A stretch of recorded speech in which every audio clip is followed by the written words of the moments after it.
नमस्कार दोस्तों, स्वागत है आप सभी का इंडस्ट्रियल ब्लॉक के एक नए और बेहतरीन वीडियो में। आज के इस वीडियो में हम बात करेंगे एस हैंडलिंग सिस्टम में होने वाले प्रॉब्लम्स की। जो सबसे मेजर प्रॉब्लम है, जो हमेशा आता है, उसके सल्यूशन और कारण, इन सभी चीज़ों का डिस्कशन आज हम करेंगे। और सबसे अच्छी बात यह है कि इसका सल्यूशन, कारण, जो कुछ भी हम डिस्कस करेंगे वो ऑनलाइन होगा, लाइव होगा। चलिए, साथ ही साथ हम फर्स्ट एलिमेंट, थर्ड एलिमेंट और एलसीवी ऑप्शन के बारे में भी पूरी जानकारी लेंगे। देखते हैं। अभी आप देख सकते हैं कि एस हैंडलिंग सिस्टम पूरा बंद हुआ है।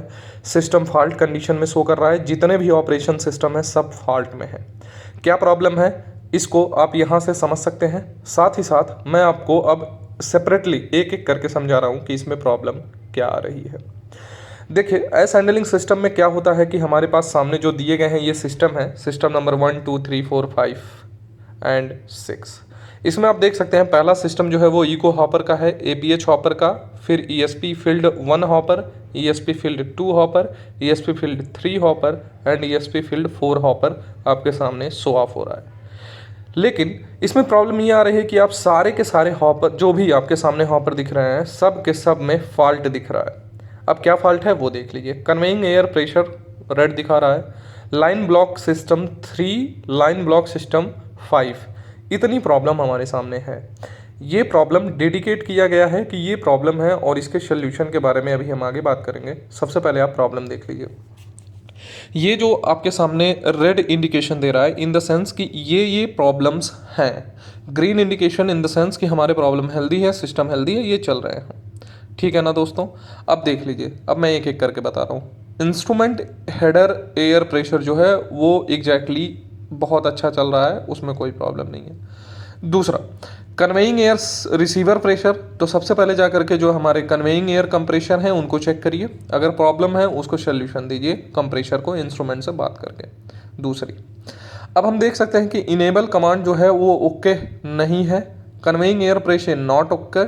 और इसी तरीके से आगे भी सारी चीज़ें आपके सामने दी गई हैं, जिसमें अब हम देख लेते हैं।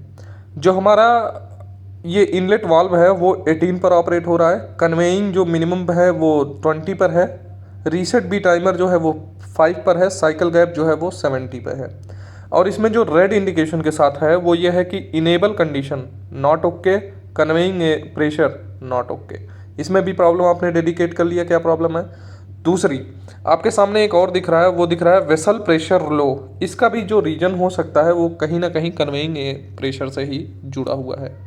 तो जब कभी भी सिस्टम में आपके फॉल्ट आता है, system in the sense and S handling system में पूरा सारा की बात मैं कर रहा हूँ, किसी एक सेक्शन की नहीं, सारे की बात कर रहा हूँ। अगर प्रॉब्लम आ रही है तो सबसे पहले आप सर्विस कंप्रेसर को चेक करवाएंगे। अब दूसरी चीज़, हम इसको समझते कैसे हैं। अब देख लीजिए, मैं आपको दिखा रहा हूँ इको हॉपर, एपीएच हॉपर और साथ ही साथ ये जो ईएसपी फील्ड्स दिख रहे हैं 1 2 3 4, ये सारे के सारे रेड इंडिकेशन पे हैं। रेड इंडिकेशन पे क्या होता है, एक डीसीएस ऑपरेटर के लिए मेन बॉयलर का पेज ओवरव्यू खोल के ही रखना पड़ता है। तो ये हमने सामने लिया हुआ है जिससे ये पता चल सकता है कि इसमें प्रॉब्लम है या नहीं है। चलिए, अब हम एस हैंडलिंग सिस्टम नंबर 3 को देख लेते हैं कि इसमें क्या क्या फॉल्ट है। सबसे पहले तो लाइन ब्लॉक फॉल्ट दे रहा है, कन्वेइंग एयर प्रेशर लो दिखा रहा है। तो दूसरी चीज़ ये समझ लीजिए कि जब भी हम कन्वेइंग एयर प्रेशर को ओके करेंगे तो हमारा लाइन ब्लॉक जो फॉल्ट है वो ऑटोमेटिकली रीसेट हो जाएगा। दूसरी चीज़, जो हमारा सबसे पहले तो हम ये देख लिए कि हमारा फॉल्ट क्या है, मैंने सोल्यूशन भी बता दिया। अब ये सारे एस हैंडलिंग सिस्टम को देखते हैं, सब में अलग अलग फॉल्ट आ रहे हैं। जैसे सिस्टम 3, सिस्टम 4, सिस्टम 6। सिस्टम 3 में आपको मैंने बता दिया, सिस्टम 4 देख लेते हैं।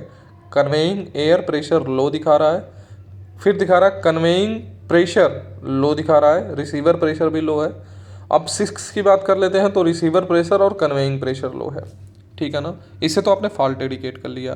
अब देखिए, अब हम आपको लाइव दिखा रहे हैं। इस सेशन में आप देख सकते हैं कि धीरे धीरे आपके फॉल्ट्स जो हैं वो ऑटोमेटिकली रीसेट होते जाएंगे। अब देखिए, 2 1 गया और ये सारे के सारे सिस्टम हो गए आपके हेल्दी ऑटोमेटिकली।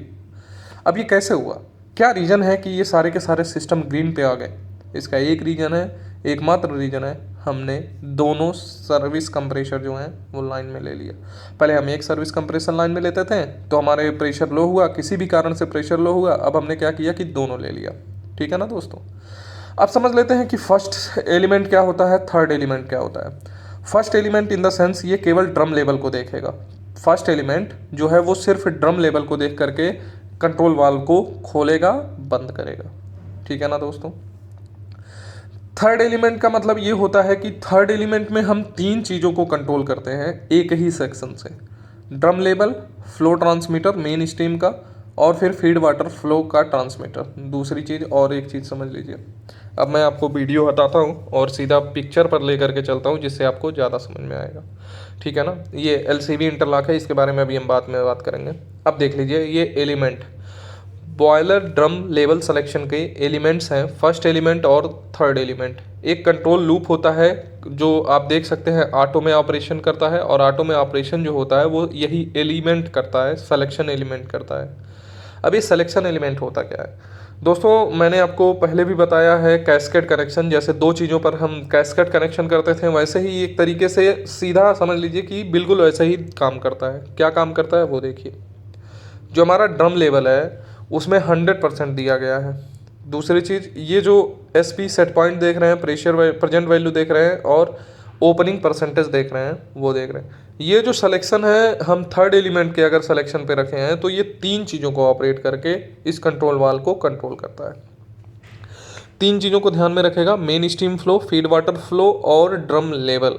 इन तीनों चीज़ों को लाइन में लेते हुए, ध्यान में रखते हुए ये इस PID को कंट्रोल करता है ऑटो में। इसका ऐसा ऑपरेशन किया गया है। फर्स्ट सिलेक्शन अगर हम करते हैं, मतलब पहला सिलेक्शन, तो फर्स्ट एलिमेंट सिलेक्शन में क्या होता है कि ये सिर्फ और सिर्फ ड्रम लेवल सेलेक्ट करता है। क्या करता है दोस्तों, सिर्फ और सिर्फ ड्रम लेवल। चलिए अभी क्या है कि किस तरीके से हमारा एस हैंडलिंग सिस्टम, जैसा कि मैंने पहले आपको बताया, उसकी जो एक वीडियो फुल वीडियो है मैं उसको एंड स्क्रीन पर दूंगा, आप जरूर जा करके देख लीजिएगा। साथ ही साथ डीरेटर लेवल, जो डीरेटर की प्रॉब्लम्स है, डीरेटर कैसे काम करता है, उसकी भी वीडियो मैं एंड स्क्रीन पे दूंगा, आप जा करके चेकआउट जरूर करिएगा। दूसरी चीज़, अगर थर्ड एलिमेंट पे हम काम करते हैं तो ये देख लीजिए, ये तीनों सेक्शन जो ओपन हुए हैं अभी आपके सामने, drum level, flow transmitter main stream का, और फीड वाटर फ्लो, तो ये जो तीनों चीज़ें दिख रही हैं, इन्हीं चीज़ों को कंट्रोल करके वो PID को अप एंड डाउन करता है। ठीक है ना दोस्तों। तो उम्मीद करता हूँ कि ये वीडियो आपके लिए बहुत ही ज़्यादा हेल्पफुल रही होगी। इसी तरीके के इंटरेस्टिंग वीडियोज़ मैं आपके साथ लेकर के आता रहूँगा। अगली वीडियो जो होगी वो होगी LCB इंटरलॉक पे, क्या होता है LCB इंटरलॉक, कैसे काम करता है, एंड गेट क्या होता है। साथ ही साथ हम एक चीज़ और समझेंगे कि किस तरीके से हम किसी एक सिग्नल को पास करवा करके आउटपुट लेते हैं। मतलब आने वाली जो वीडियोज़ होने वाली हैं वो बहुत ही ज़्यादा इंपॉर्टेंट होने वाली हैं, इसलिए आपसे रिक्वेस्ट है कि इस चैनल को सब्सक्राइब करिए, लाइक करिए और नोटिफिकेशन बेल ज़रूर ऑन करिए, जिससे ये पता चले कि आने वाली वीडियोज़ किस टॉपिक पर हैं। किसी भी प्रकार का कोई भी डाउट है तो कमेंट सेक्शन में ज़रूर सेटअप करिए, मैं एक ना एक बार वो कमेंट सेक्शन पढ़ूंगा और उसका आंसर देने की पूरी कोशिश करूंगा। अगर कमेंट सेक्शन में आंसर नहीं दे पाया तो मैं उस पर वीडियो ज़रूर बनाऊंगा। तो चलते हैं दोस्तों, तब तक के लिए जय हिंद, जय भारत।